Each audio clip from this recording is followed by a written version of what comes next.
All right. So, another day, another parole meeting. The black dude in that car, that the escape that's driving away, parked in the handicap spot, came out that door with his pants with like this. He had like strings, like string on his pants, and he pulled his thing out like this to draw attention. What does this look like? A penis, right?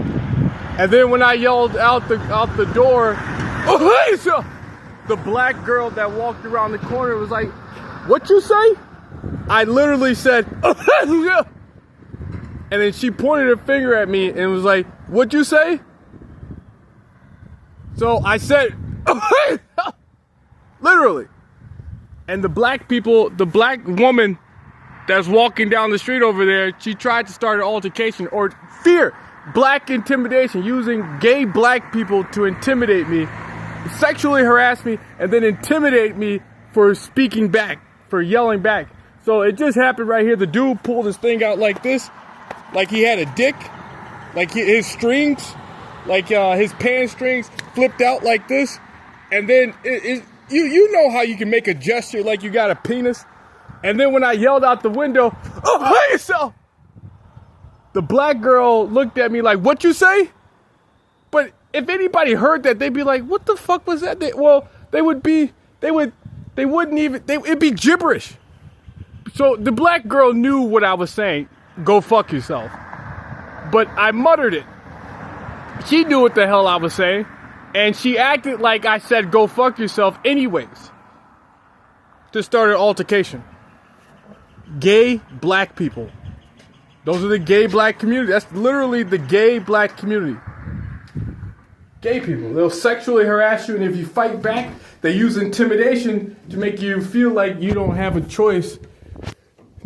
So gay black people will sexually harass you or offer you sex, and if you say no or you fight back, they'll use violence or intimidation to scare you away from fighting back. That's how you get someone to have sex with you.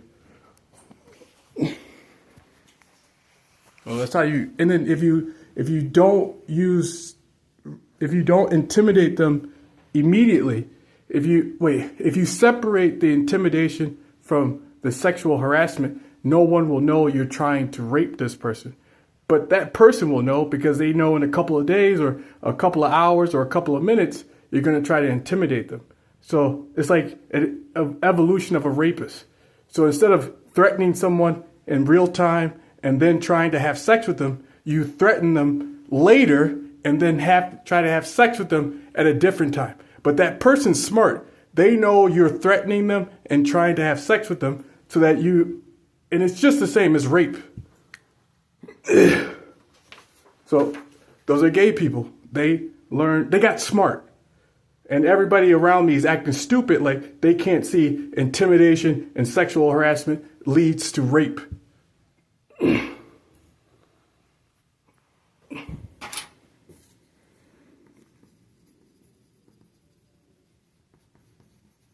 And then calling me stupid or saying I have a mental health problem. I'm not that smart. I didn't learn how to get away with rape. If I did, I wouldn't have gone to prison for rape.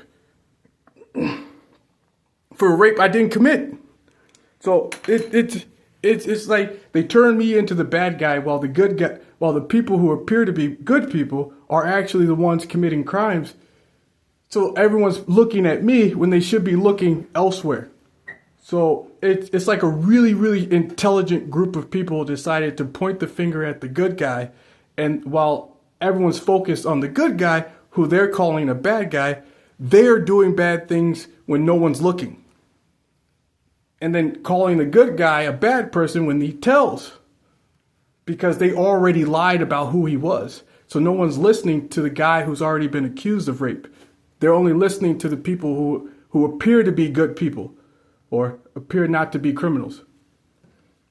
And that's called intelligence, like an intelligent way to commit rape and get away with it.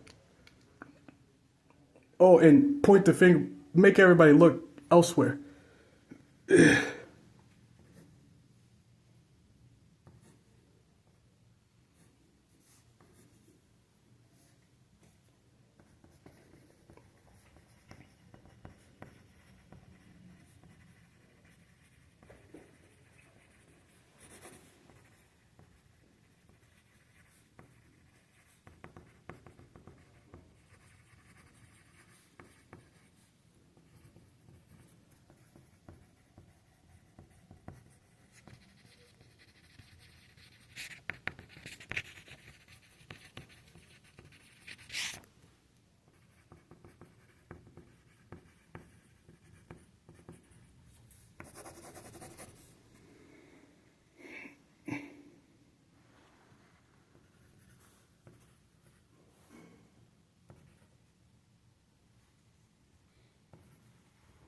I was, what do you call it? So police contact, it was yesterday, a trespass for greeting cards.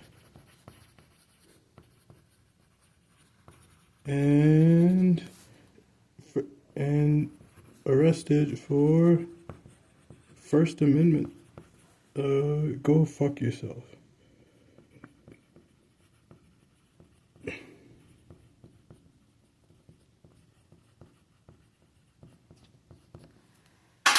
Alright, so let's figure this out. Let's figure out how to keep, well, how to do what? How to tell people? I think that's the only thing. Well, that's all they left me with, telling. And then that's all you can do in this situation, is to tell as many people as possible. And hope you help someone, or someone that can help you.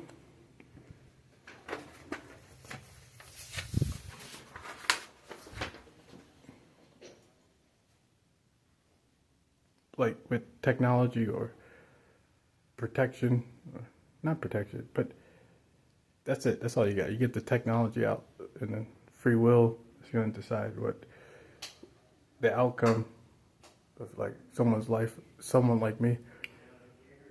I think that's reality. Or if you have enough time, in life to get stronger. So if you have enough time to adapt to pressure, like real pressure, you could if you have enough time to adapt to real pressure, you can protect yourself. You can become denser, faster, stronger. So if I live long enough to get stronger, I can adapt to the pressure. So like my muscles will be denser, my bones will be denser, and I can live longer.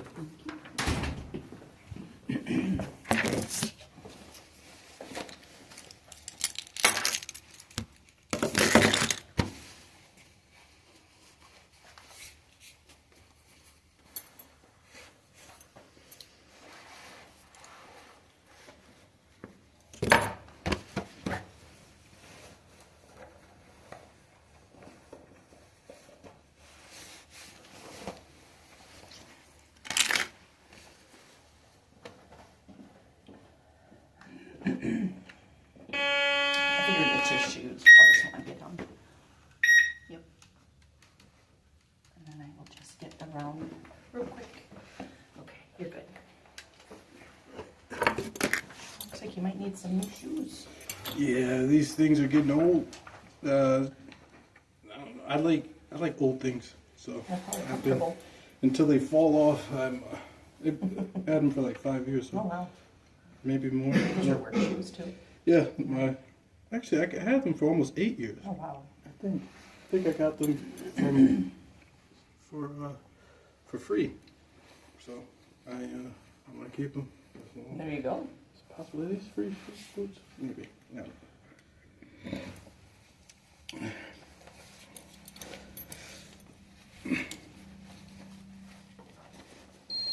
History. Like old boots have a lot of history, so I want to keep them as long as they hold up.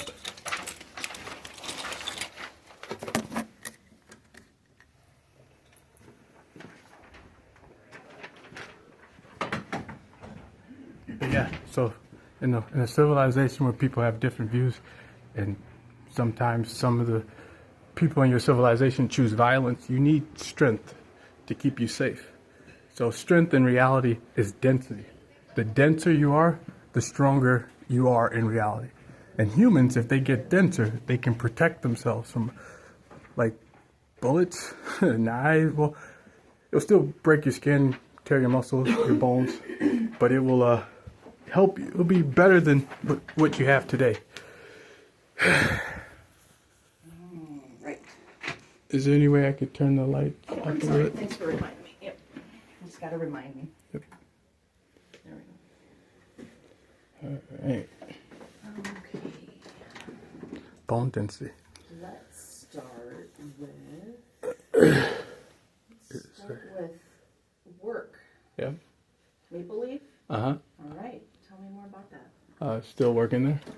What's your schedule looking like? It's like six, almost 7 o'clock in the morning until they run out of things Okay. to deliver. So it's usually like a few hours. It's not like a long. It seems like it's not supposed to be all day. It seems like they only have enough things for like half a day, Oh. Right. and like, but I think that's how the drivers are supposed to be. They're supposed to get their deliveries done, and the landscapers, they work with what they get delivered for the rest of the day. And so you're just doing delivery. Yeah. With the dump trucks. Yeah. Okay. So what do you think you're getting full-time hours at this point? Or? It's a little under, just like right under 40, or like maybe 30, 35. I think that's what is normal. And then how much are you making? I don't know if I asked you that before. It's $23 an hour. 23? $23, yeah. Not bad. So do they just have you going to different, like all over Dane County, or where do they got you going? That's a good question. I think this is all in Dane County. It might be all over different cities. I can't recall if we go outside the county. Sure. I know there's like a lot of different cities. Bill.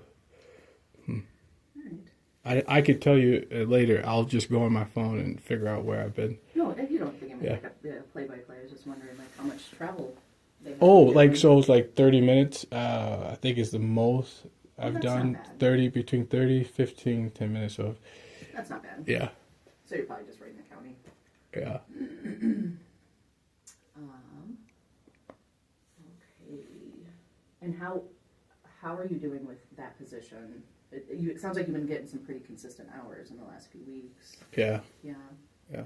And how has it been with the job and any stressors or? Oh, it's about the same. It's the same experiences all around.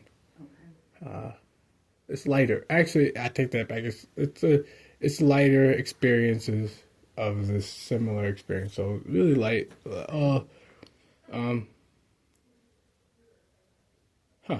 It's hard to put into details, but it's very similar life experiences as I've mentioned before. I'm still listening to people at all times, talking to me with an implant. I'm still listening to people and dealing with the technology's ability to to discourage me from speaking. Every time I try to talk, someone presses a button and my memories go away. The words I've learned in my life go away. The things I want to say disappear, and it's impossible to speak. Or it's like you're fighting to speak and then not say what someone else is telling you what to say. So they're like speaking words and then pressing a button to stop me from remembering my own words. So that's happening all the time. They're interfering with my memory, so I have to write everything down. It happens at will. So I know they're saying as soon as someone starts talking, I can tell that someone just began to interfere with my memories. Mm-hmm. It's like either it's a pressure, like a actual pressure on my brain, like a really small pressure that signals you're about to lose your memories, or we're not going to let you remember what you were just told. So they make me work twice as hard. And I think that's what like old slave owners used to do. Make black people do twice the work or do their job twice. You know, so it's like a psychological harassment on top of like a insult.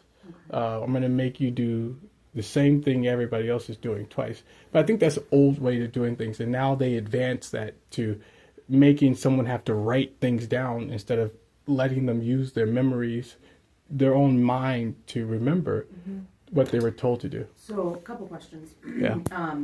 With the current job, I guess we'll start first with the actual position. Are you riding with other people, or is it solo? I ride by myself. Okay, that's cool.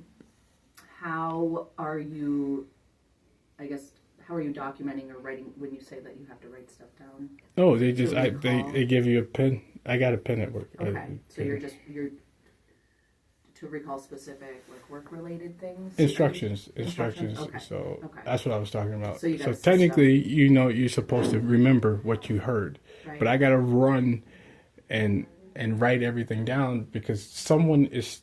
It's like I guess before it goes into your memory for storage, They you intercept. you can remember something. Like I can remember what you just said, but it takes I don't know how it works, but I do know if as long as I do it quickly, I can recall exactly what people said. But if I walk around the corner, they shut down my long term memory essentially. So everything I do and say is all short term, and it's with an implant. Someone did it. Someone figured out how to play with someone's mind and electrocute their genitals and electrocute their ears and electrocute their anus all day and harass them 24/7 all day, all night. Keep talking to them. Make it hard for them to wake up. And when they do wake up, put them back to sleep. So you're fighting.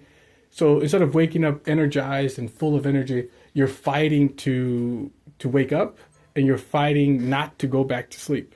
So it's like instead of a pleasure of waking up and enjoying your morning, you have to fight an implant that's making you struggle to wake up and making you struggle to fall asleep so that you don't go to work. So essentially, they want you not to go to work so that and no one believes you have an implant. So everything looks like it's your fault.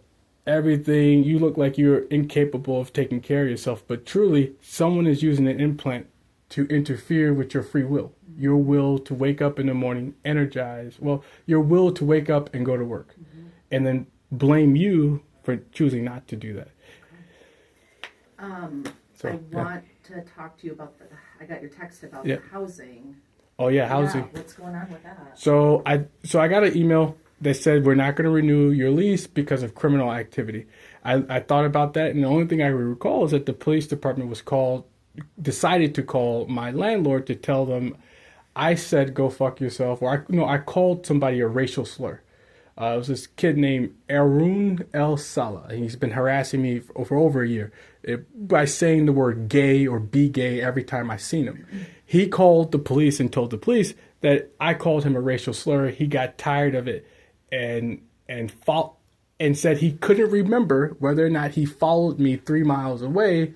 And 3 miles away, he was also told he was sworn at. He was yelled at and sworn at. So the police came to my door or called my landlord and told them everything I just told to you. And I don't know what else they said, but I was informed by my landlord that the police called them. And then the police department contacted me and told me came to my doorstep and told me I had a disorderly conduct ticket for calling somebody a racial slur, yelling, profanities, and name calling. All of these things are First Amendment rights, and name calling, swearing, yelling are freedoms of speech, and it's already been decided. It was decided like 50 years ago. Are you going to contest the ticket, or have you? Oh, what I did was I'm sorry. What I did was I said no contest because I couldn't prove that I never said a racial slur, and then I found out that calling somebody a racial slur is well, how do you fight a case of he said she said in a courtroom? It wasn't like it was recorded. Yes, in a courtroom full of people who are in the gay community. So if the prosecutor is gay, if the victim is gay, and the police officer who cited you was also gay, it's very likely that everybody, when you arrive in the courtroom, it's like you got 5 people working together or 4 people working together to say you called someone a racial slur and you have no evidence to contradict them. So I pled no contest because of the collective interest that I was gonna have to fight. Interest to see me stop saying "go fuck yourself" to people who will lie. They lied and called it a crime already. So I wasn't even supposed to be charged. So now that I'm even in a courtroom, and I mean the prosecutor could have stopped this, the police officer could have stopped it, the judge was supposed to stop it. What are the odds that you are gonna beat all of these people? So I pled no contest. I did 25 hours of community service. The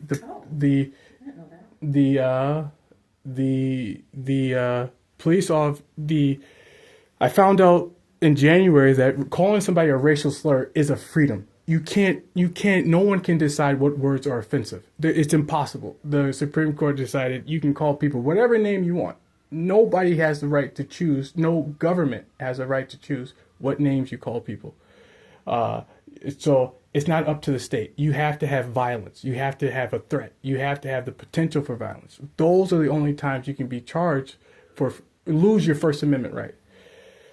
So I learned that, and then I asked the judge to reopen the case, and the judge reopened the case, and he's have a motion hearing to have it to have the case thrown out in about, I think it's next month. So let me back up. Okay. This is all because there's a lot of this that I don't know. Yeah. So the initial incident with this, was it another like tenant in the No, area? It was just a random guy? It's a guy who lived 2 blocks away, Okay. and a kid. It's like, I think he's either 20-year-old or maybe even a teenager. I don't know, but I know the kid is gay. So you guys got into it, had some words exchanged, and he called police? Yeah, and I didn't even see this dude. So when the guy said I saw him, I never seen him. And I didn't see him until I got in my car and drove away. But he said before I got in my car that morning, I seen him, before I left my apartment, I had seen him on the corner. So that morning, I didn't leave until like 10 a.m. Mm-hmm. I left at 10 a.m. It took me 6 minutes to walk to my car.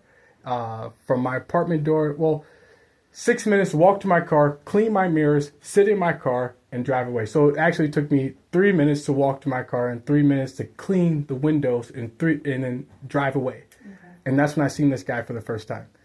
So he told the police officers, before I did any of that, I saw him on the corner of by my apartment. And that's why the police department called my apartment complex to tell them that, hey, this guy called somebody a racial slur on your property. And that's the reason we are calling you, because this happened on your property. And it didn't happen. But the property managers wrote me back and told me there was criminal activity. And the only thing I can think of is that this cop called them a few months prior and told them that I committed a crime I never committed. When was this incident? It's October. It was October. Okay. Yeah, so it was October. You got cited. You did community service. Yeah. And then in lieu of a ticket? Or did yes. You get a ticket? I did get a ticket. Okay, so I got the ticket. 25 hours of community service? Yeah, it was what the judge decided was fair. And then so you just recently got the letter from the landlord. Yeah. And then the court... Before that, the court reopened the case. Gotcha. So in January, I found out, I got the police report finally. It took 3 months to get a police report. Mm-hmm. So when I got the police report, I went to the courthouse to reopen the case because it was full of lies. And then I also learned that calling somebody a racial slur is not illegal. So I went to court. The judge decided to reopen the case, which is a good sign. It means that something you're saying is true. There must be a good cause to reopen a sealed case. Well, not a sealed case, but like a closed case. Like if they already adjudicated, okay. Yeah. You should be a good cause to reopen it. So that's a good sign. But now the landlord has already decided that because of the news we heard about you prior, we don't want you to live with us anymore. So I wrote them back and I told them, hey, what criminal activity are you, to be specific, what criminal activity are you referring to? Mm-hmm. They told me, don't worry about that.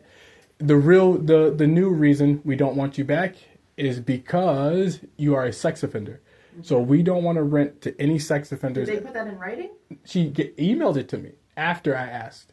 Okay. She emailed me and told me we don't want to rent to any sex offenders on any of our properties ever again. Okay.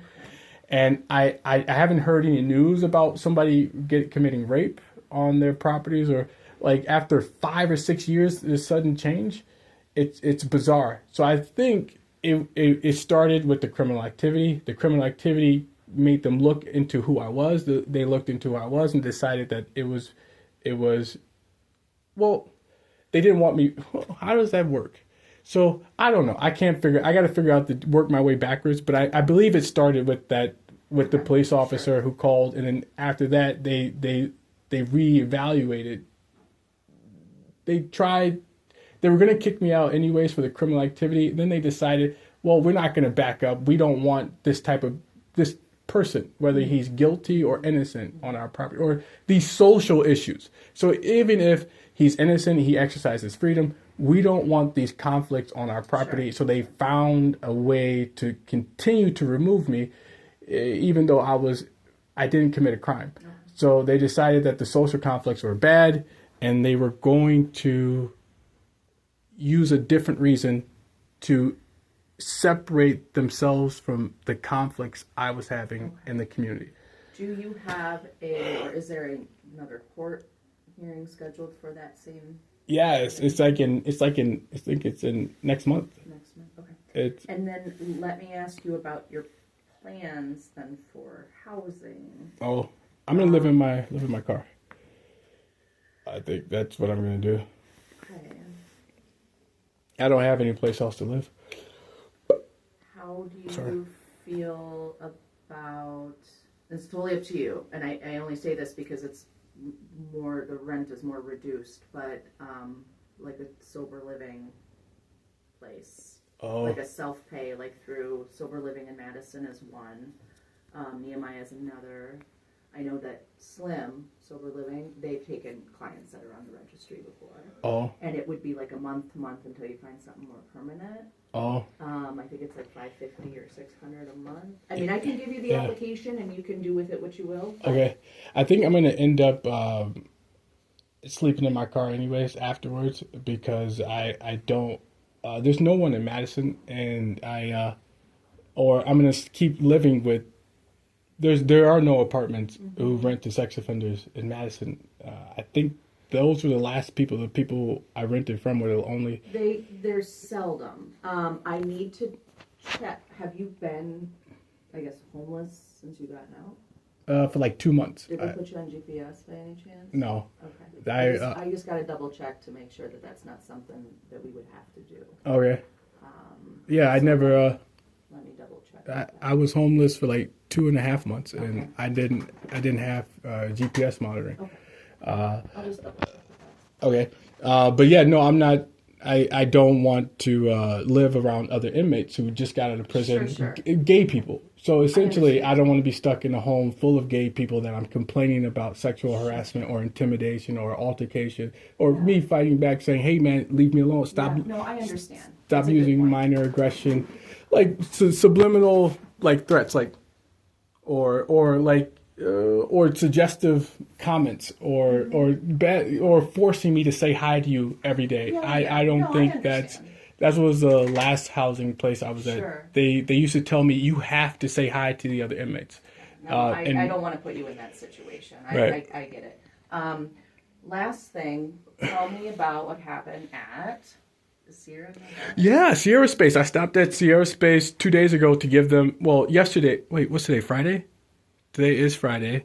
So Wednesday, I stopped at Sierra Space to give them a greeting card that said, "Hey, this is advanced weightlifting. This is the purpose and the relationship to space and nature. How does advanced weightlifting improve our lives?" So instead of being honest, I gave the card I parked, nobody was there. I walked back to my car and somebody pulled into the driveway. It was an Asian male, and I asked, "Hey, do you work here?" He's like, "Yeah." And I think he said, "How can I help you?" or "What can I do for you?" or something like that. And I said, "I had a question about, or was wondering if you would be interested in this card. Well, not this card, but advanced weightlifting." And I'm sorry, it was advanced weightlifting. Is that?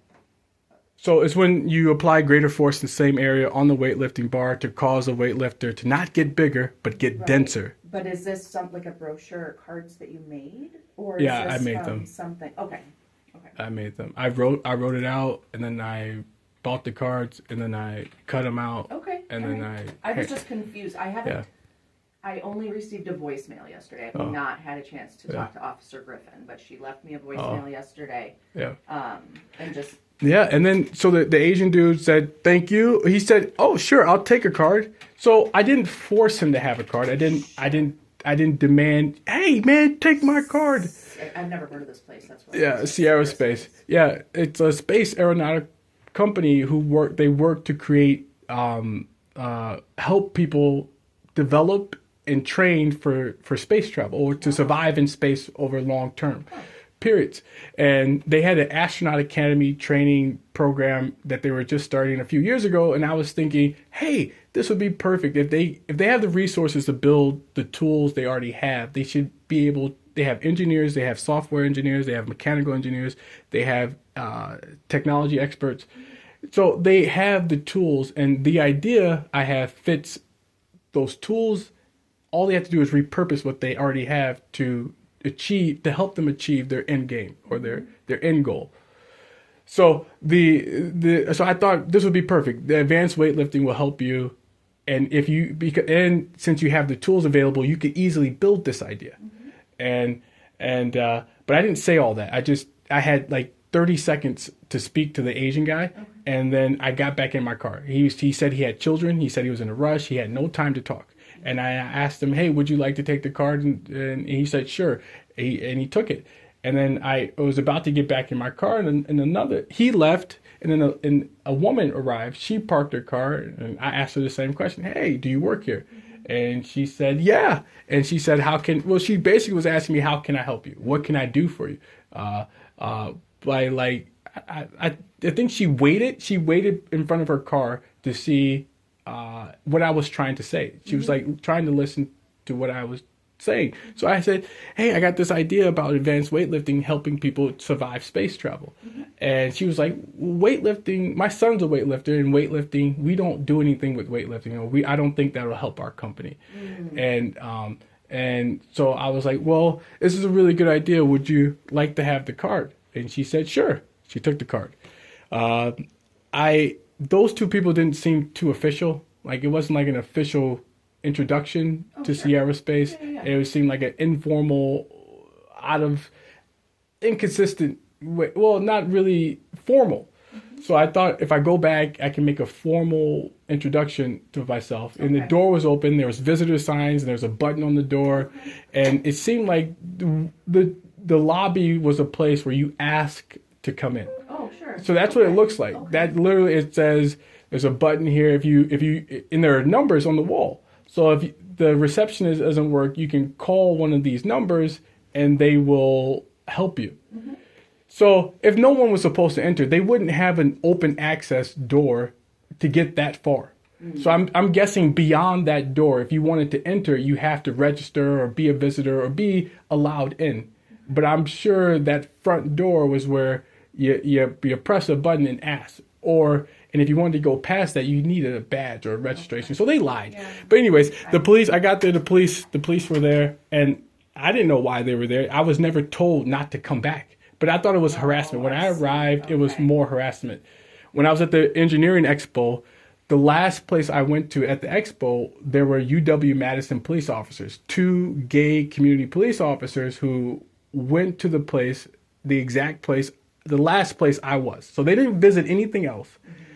They walked 10 feet in front of me, and they started talking to these people about the Lorentz Force, this company that focused on the Lorentz Force to build their product. And I made a video on YouTube about the Lorentz Force like a few minutes before the police officers got there, and I uploaded it. The police officers showed up, and they started talking to the people I had just spoken to.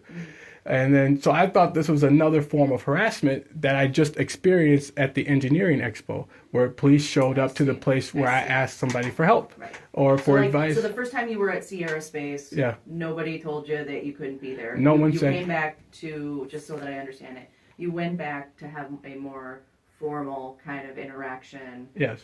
To share your information. Yes. And didn't.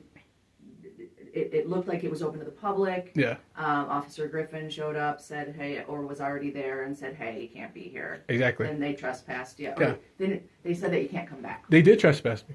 Okay. She did. She said, don't come back and you're trespass. Okay. So they escalated things really far. That company decided to, in light of everything I said, in light of the gravity of the card, in light of how much it could help them, the impression it would make in reality, they decided to...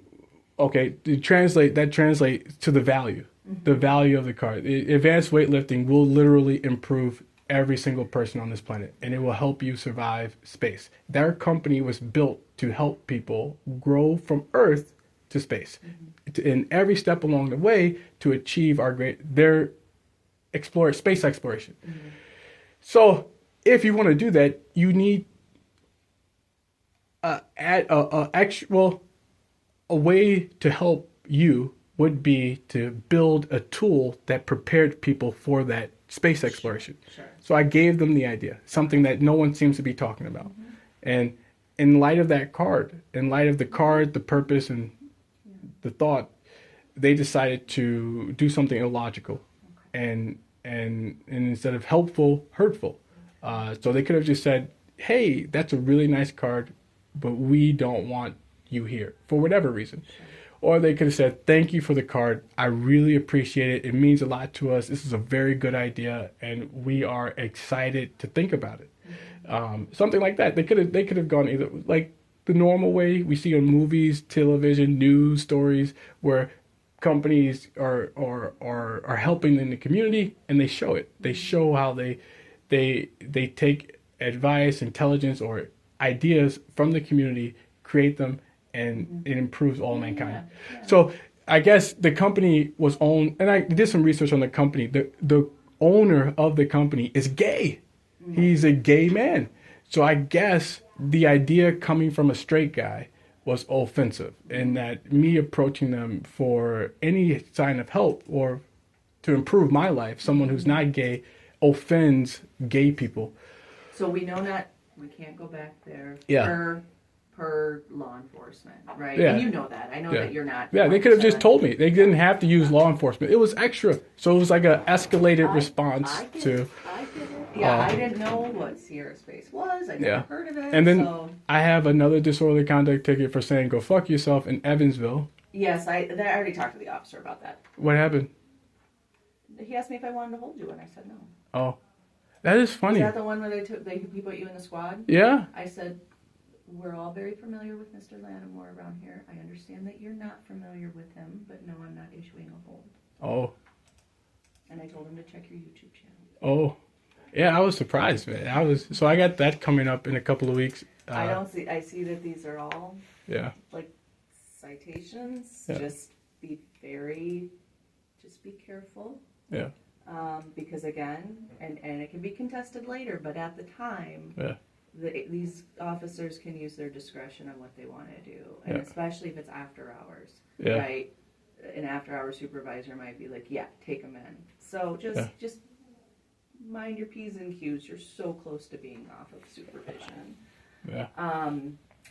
So with your work schedule, did you want to schedule something later? I anticipate you're going to be working through May. Yeah. Sure. Because you had asked to do something a little bit later today, but I didn't have any availability. Oh, yeah, that's probably a good idea. So yeah, 3. Oh man. I could do later afternoon if you want. I'm here till 4:30. So. Yeah, let's try 3 or something. I think it's 3? Pretty safe bet. 3 o'clock? Yeah. Okay. Yep, I can do that. Are you going to be looking for an apartment in the meantime, or are you just like, no, I'm just gonna let the lease run its course? Mm-hmm. I think I want to just start eating like regularly, and weightlifting. My body is falling apart. So yeah. So I plan to just sleep in my car and pay for food that I can regular cooking, that's like home cooked or like restaurant. Oh, sure. And then pay for a gym membership, and then get my health back. So, all right. Yeah. Are you doing any physical work at Maple Leaf, or is it just driving? Are you hauling stuff too? Just driving. Okay. Not it's hauling, but I rarely lift anything. Gotcha. Yeah. All right. Well, thank you, and I'll see you next month. Yep. So yeah, my bad. Sorry for looking, guys. But the owner of Maple Leaf not Maple Leaf, but the owner of Sierra Space is gay. He's a gay dude. And if you're gay and you don't want to you don't want to help someone who's not gay. You hurt them. You hurt them and tell them, don't come back here. I'm going to hurt you. Not only do I not want you to come back here, I want to hurt you on top of everything I've ever done to you. Well, so that you leave in pain. So you don't just leave with a please don't come back. You leave in pain, some form of pain. So I think that was the message from Sierra Space. We don't just want you to leave. We want you to leave in pain. And